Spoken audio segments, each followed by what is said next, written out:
C'est bien beau d'avoir une imprimante 3D, mais il faut avoir du filament qui va avec. Aujourd'hui, on va voir ensemble les différents types de PLA, comment on s'en sert, comment ça marche. Cette vidéo est destinée principalement aux débutants, puisqu'on va parler exclusivement de PLA, mais je pense qu'elle pourrait intéresser plus d'un.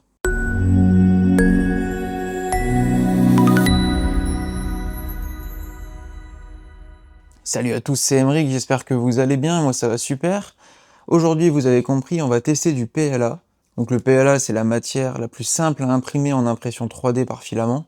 Pourquoi je fais cette vidéo aujourd'hui? Tout simplement parce que j'ai commencé l'impression 3D il y a quelques mois seulement. Vous pouvez voir mes deux vidéos sur l'impression 3D pour l'instant. Et je suis moi-même un débutant, du coup je suis content de découvrir de nouveaux types de filaments. Et je me suis dit, autant en faire une vidéo.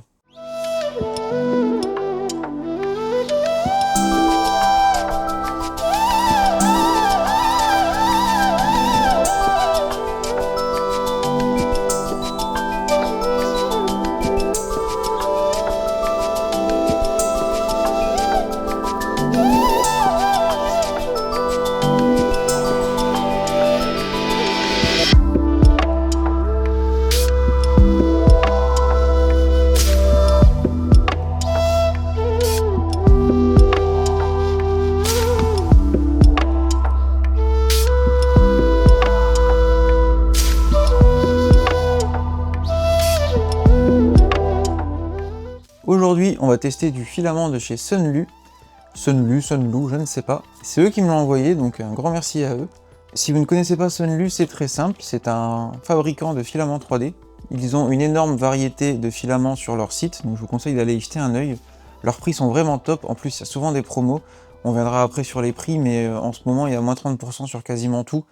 Donc c'est vraiment bien. C'est pas une vidéo sponsorisée, mais par contre j'ai un lien affilié chez eux. Donc si jamais vous comptez acheter du filament chez Sunlu, n'hésitez pas à passer par mon code AILABS ou directement en cliquant sur un lien sous une vidéo. Donc voilà, merci beaucoup à ceux qui y penseront et un grand merci à Sunlu de m'accompagner sur ce projet et de faire naître le maker qui est en moi. Ok, avant de parler des différents types de PLA, on va regarder de plus près une bobine de Sunlu parce que du coup j'en ai beaucoup, j'en ai principalement du Bamboo Lab, j'ai du Polymaker et c'est tout pour l'instant je crois. Mais du coup c'est mon troisième type de filament, si j'ai aussi eu du Amazon Basics. Mais je trouve ça intéressant de voir comment sont faits les bobines. Donc là vous voyez c'est une bobine avec plein de trous, donc c'est cool, vous pouvez mettre le petit bout de PLA qui dépasse dans n'importe quel trou. On a bien sûr devant la couleur, le code barre et surtout la température de fusion, la température de buse et température du lit. Donc c'est important à savoir. Maintenant les profils sur Bamboo Studio etc sont plutôt à jour, donc il n'y a pas trop de soucis. Ce que j'aime bien avec cette bobine, c'est qu'elle est en plastique, vous le voyez, mais surtout elle est réutilisable, un peu comme Bamboo Lab. Vous pouvez acheter des recharges et donc garder les armatures, les bobines, et juste venir rajouter le filament derrière. Donc c'est top quoi. Car j'avoue, j'aime pas trop les bobines Amazon Basics juste pour ça, parce qu'elles sont en plastique et en plus elles sont pas réutilisables, donc dommage.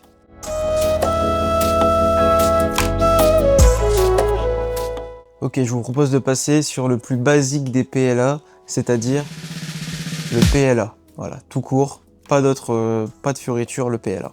Donc une bobine de PLA, c'est ce que je vous présente depuis tout à l'heure. Donc là c'est du beige rosé, voilà. Le PLA c'est très bien pour commencer l'impression 3D, comme je le disais. 90% de mes bobines c'est du PLA, même plus, 95%. C'est du PLA, donc c'est très bien, c'est très facile à imprimer. On peut faire pas mal de choses avec. Je vous mets à l'écran quelques prints que j'ai pu faire en PLA, donc c'est très bien pour faire de la décoration, des trucs comme ça. D'ailleurs j'ai un compte Insta, je sais pas si vous étiez au courant, mais AILABSFR je crois, ou AILABSYT, non plutôt AILABSYT, je suis très actif, vous le voyez. Et là-dessus j'essaye de poster un peu mes impressions tous les mois, les différents prints que je réalise, j'essaie de les mettre dessus, donc si jamais ça vous intéresse, n'hésitez pas à vous abonner là-dessus. En attendant, voilà, le PLA, je disais, c'est très bien pour commencer, très facile à imprimer, pas très chaud non plus à imprimer, donc c'est bien comparé au PETG que c'est un peu plus chaud, donc ça consomme moins forcément. Il y a une variété de couleurs astronomiques, que ce soit sur Sunlu ou sur n'importe quel site. Le PLA c'est vraiment ce qui est décliné dans le plus de couleurs. Par contre les inconvénients du PLA, en fait c'est tout le reste, donc c'est-à-dire résistance à la chaleur pas ouf, résistance à l'humidité pas ouf, résistance à la charge pas ouf, résistance aux tractions pas ouf non plus. Voilà, donc c'est juste pour faire de la décoration. Si vous voulez faire des pièces techniques ou des pièces qui vont être utilisées, qui vont être souvent manipulées, peut-être pas tip top.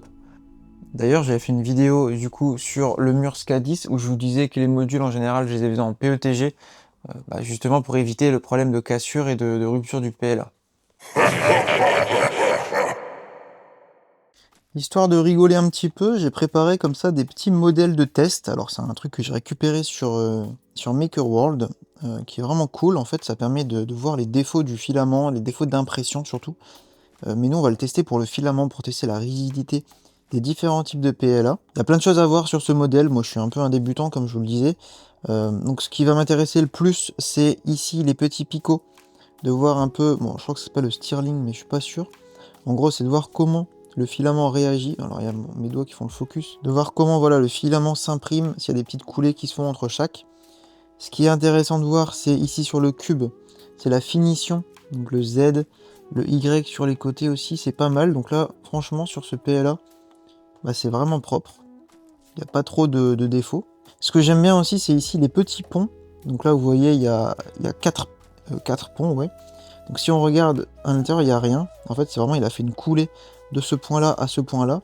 Et on voit comme ça la résistance, si le filament il se courbe ou pas.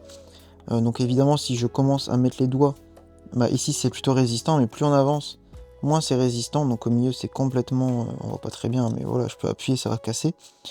C'est normal, il n'y a pas de support, il n'y a rien en dessous, donc c'est normal que ça pète. Ce que j'aime bien aussi, c'est la boule en haut. Donc là, vous voyez qu'il a essayé de faire une boule avec une tige. En haut, c'est un peu du caca, mais bon, c'est compliqué de faire une boule à partir de rien. Et ici, on a une petite, une petite rampe comme ça, où on peut voir les différentes vitesses et les différentes, à quel point il a réussi à imprimer sans support. Donc là, on voit pareil que c'est vraiment clean. Et ici, après, il essaie de faire des petites écritures, des petits traits et tout. Ça va pas trop m'intéresser. Donc moi, vraiment, ce qui m'intéresse, c'est le cube, la boule, les ponts, la rampe et ici les petits picots. Donc du coup, pour ce PLA basique beige, moi j'aime bien, c'est du coup la boule, voilà, vous voyez que c'est quand même résistant. Ici, il faut vraiment y aller. Hop, je fais quelques tests, mais voilà, vous voyez que ça rebondit bien. Donc c'est juste du PLA basique. Je pense que si j'appuie un peu plus, ça va finir par casser. Et là, vous voyez l'angle, il est quand même pas mal. Hein. Je vais me mettre un peu plus comme ça, voilà. Là, vraiment, j'y vais là. Hein. Là, j'y vais vraiment fort, fort, fort. Voilà, là, ça a cassé. Mais c'est normal, c'est du PLA, donc c'est pas fait pour ça normalement. On va faire la même chose pour la rampe. Donc si je me mets comme ça, je pense que c'est pas trop mal.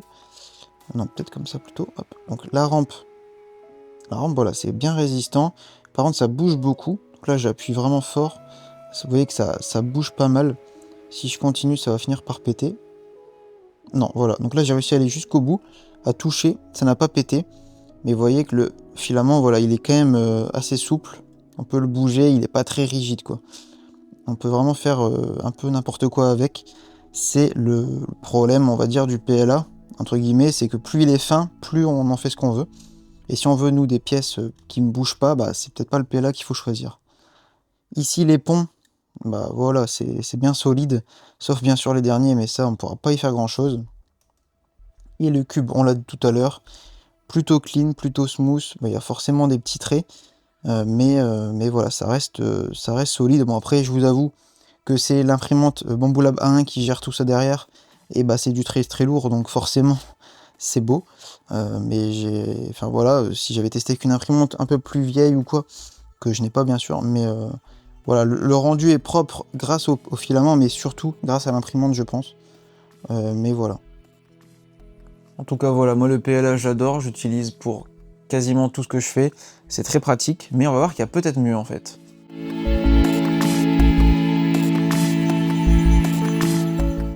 Laissez-moi vous présenter le PLA+. Voilà, donc c'est le PLA, mais en plus, quoi. Hein, tout simplement en mieux, sur plein de points.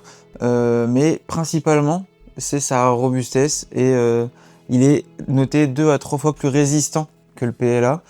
Donc en fait, c'est parfait. J'hésite même à faire certains modules comme ça en PLA+, éventuellement à la place du PETG. Ça peut être très intéressant.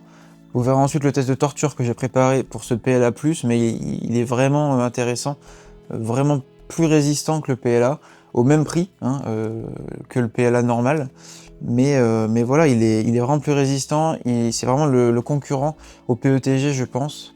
c'est un équivalent entre le PLA et le PETG. En tout cas, juste pour la robustesse. Mais mettez-le pas dehors, ça reste des températures assez proches du PLA. Donc peut-être pas intéressant de le mettre dehors. Mais voilà, le PLA+, pareil, en plein de couleurs différentes. Donc j'adore. Je me suis déjà amusé à imprimer 2-3 trucs en PLA+, des choses qui avaient besoin d'un peu plus de robustesse, hein, c'est le mot. Et c'est vraiment bien. J'aime vraiment bien. À terme, je pense que j'achèterai que du PLA+, parce que c'est le même prix que le PLA quasiment. Et ça a un peu plus de possibilités, hein, d'où son nom. Hop, on va faire la même chose que tout à l'heure, mais avec du PLA+, du coup. Donc la même chose, cette fois vous voyez qu'il est bien blanc éclatant, j'aime bien. En tout cas, on va faire les mêmes tests que tout à l'heure, donc la boule. Donc si je regarde, hop, c'est à peu près la même chose que le PLA. C'est un peu plus dur quand même, vous pouvez pas le... Voilà, c'est pas très scientifique comme test, hein, mais vous pouvez pas trop le distinguer, mais en tout cas, c'est un peu plus solide. Je sens que ça va bientôt casser. Mais voilà, c'est un peu plus dur quand même, je peux aller un peu moins loin. Je pense que ça va bientôt péter, si voilà, je force un peu. Ouais, ça va quand même loin. Voilà, là ça va casser. Hop, ça va casser d'ailleurs exactement au même endroit que tout à l'heure, donc rigolo. La rampe aussi, ça c'est ça qui m'intéresse. Est-ce que c'est plus dur que tout à l'heure d'appuyer? Ah oui, la vache. C'est beaucoup plus dur, donc forcément c'est un peu plus rigide.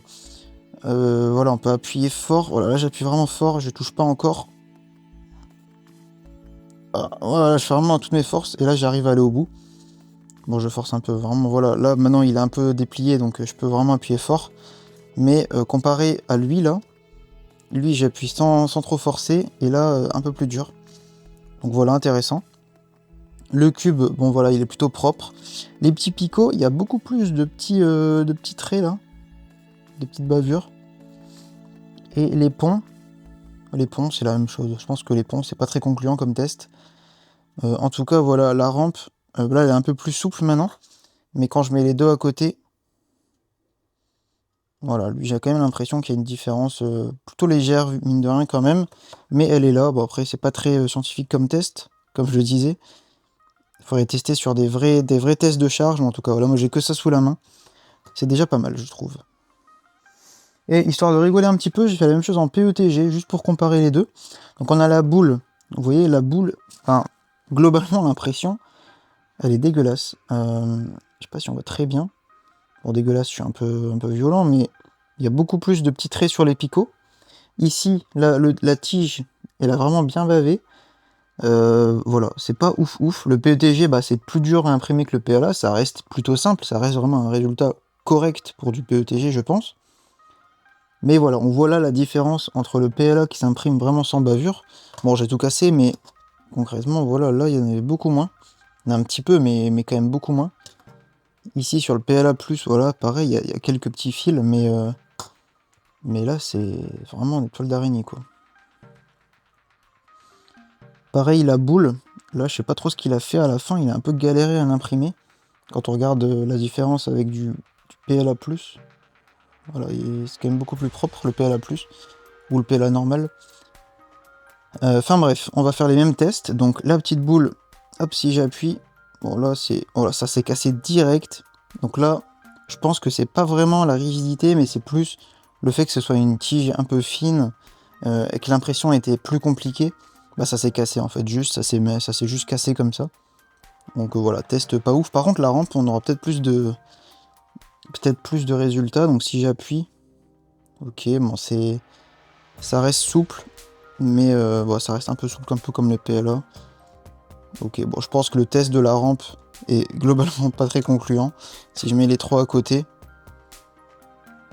ouais, non, c'est pas très concluant. Là, j'ai limite envie de dire que le PLA est devenu le plus résistant des trois. Ça n'a aucun sens, mais en fait, j'appuie dessus n'importe comment, donc ils sont tous un peu déformés, je pense. Ok.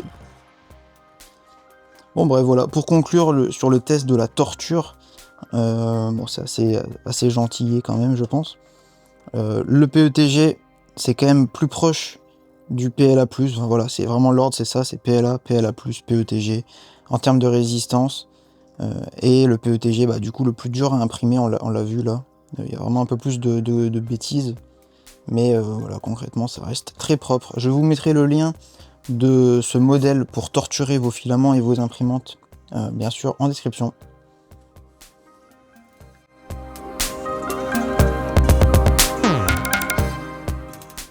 Ok, maintenant on va rentrer un peu plus dans les choses rigolotes et les choses jolies. On va parler du PLA Glow. Voilà, donc ça c'est un PLA vert Glow du coup qui brille dans le noir. Là vous voyez déjà à l'écran qu'il est vraiment flashy comparé aux autres couleurs. J'ai un autre vert. Voilà, ici j'ai un vert de chez Polytera qui est aussi joli, qui est plutôt mat. Et là vous voyez la différence de luminescence, je sais pas si on le voit bien à l'écran, mais en tout cas à l'œil nu c'est impressionnant. Lui il brille, mais même quand il y a de la lumière, il est éclatant. Ça permet de faire quoi? Ça permet de faire des objets qui brillent dans le noir, hein, vous l'avez deviné. Donc attention, il n'y a pas d'électricité dedans, c'est juste un truc phosphorescent. Donc comment ça marche? Quand un objet en PLA Glow est soumis à la lumière du soleil ou UV ou quoi que ce soit, dès que vous coupiez cette source de lumière, et il va continuer d'émettre un peu de lumière, il va absorber en fait la lumière qu'on lui donne et il va la réfléchir entre guillemets voilà, pendant quelques minutes, quelques heures. Donc c'est écrit entre 15 minutes et 1 heure pour des UV. Donc si vous plongez dans le noir, derrière il va continuer de mettre un peu de lumière pendant 30 minutes, 1 heure. Donc pourquoi pas, ça permet de faire des choses assez sympas. Moi j'en ai fait par exemple des petits contours autour de mes interrupteurs Philips Hue. Donc comme ça même dans la nuit je peux retrouver mes boutons si jamais je les ai perdus. Il y a pas mal de possibilités à faire avec ça. Bon, principalement des possibilités décoratives ou alors utiles mais la nuit. Je sais pas si vous voulez faire des petites boîtes visibles dans la nuit, j'ai vu qu'il y avait des gens qui faisaient des piluliers. Pourquoi pas, voilà. En fait ce que vous voulez, mais en tout cas, c'est un objet décoratif qui est vraiment stylé et j'aime bien. Le PLA Glow in the Dark. Yeah.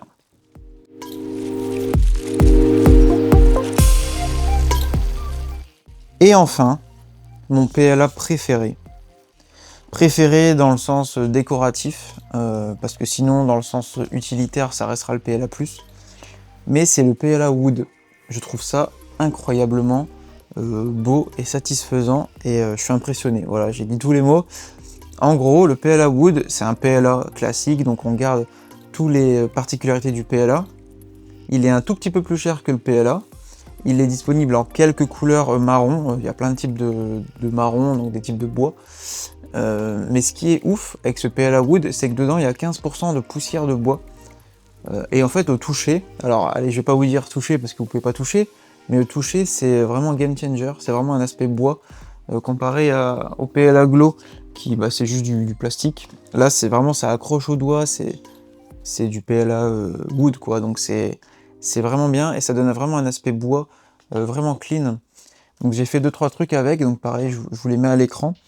Mais j'adore le rendu et ça permet de faire des choses un peu professionnelles, un peu stylées pour l'intérieur, la décoration, sans que ça fasse vraiment plastoc orange, enfin vous voyez ce que je veux dire quoi. Ça donne vraiment un aspect fini au truc et c'est pas mal quoi. Donc voilà, je pense que en termes de décoration, en termes de beauté, c'est un de mes préférés. Comme je le disais, en termes de robustesse, ça restera le PLA+. Mais sinon, vous voyez qu'il y a plein de types de PLA. Donc il y a le PLA Glow si vous voulez faire des trucs dans le noir, faire des trucs stylés. Il y en a plein d'autres aussi que j'ai pas testé. Mais il y a le PLA 2.0, il y a d'autres types de PLA, le PLA Silk, le PLA Arc-en-Ciel, Rainbow, c'est la même chose. Marbles, il y a plein de trucs. Voilà, il y a plein de types de PLA selon vos envies. Moi aujourd'hui j'en ai testé 4 parce que c'est les 4 que m'a envoyé Sunlu. Peut-être que dans d'autres projets plus tard j'aurai besoin de d'autres types de PLA et dans ce cas ce sera le moment opportun pour vous les présenter. Mais aujourd'hui j'avais envie de faire une vidéo un peu cool où je vous raconte un peu ma vie, un peu mes découvertes. C'est un peu ça aussi ma chaîne, hein. C'est pas forcément tout le temps des vidéos montées ou des présentations de produits ultra poussées, etc. Pas spécialement. Voilà, j'espère que la vidéo vous a plu. Je le répète encore, mais du coup sous chaque vidéo, maintenant il y aura le lien vers Sunlu. Donc si jamais vous voulez acheter du PLA, n'hésitez pas, ça vous change rien d'ajouter juste le code AILABS à la fin. S'il n'y a pas de réduction particulière, n'hésitez pas à appliquer mon code. Moi ça permet de récupérer un peu d'argent et de financer des prochaines vidéos, c'est toujours cool. Encore un grand merci à Sunlu et surtout à vous d'être resté là jusqu'à la fin de cette vidéo. Je vous remercie pour votre attention, n'hésitez pas, le petit pouce, le petit commentaire, le petit abonnement, ça fait toujours très plaisir.